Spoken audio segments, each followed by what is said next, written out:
আজ সেই বহাল 21শে আগস্ট 2004 সালের 21শে আগস্ট ঢাকায় বঙ্গবন্ধু কন্যা শেখ হাসিনার বিশাল বড় জনসভায় যখন বক্তব্য রাখছিলেন, ঠিক তখনই চতুর্দিকে গ্রেনেড হামলা শুরু হয়।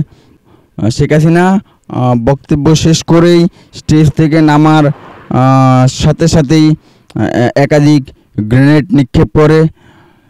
সেখানে এই গ্রেনেড হামলায় সেই দিন আওয়ামী লীগের অসংখ্য প্রবীণ রাজনৈতিক নেতৃবৃন্দ প্রাণ হারায়।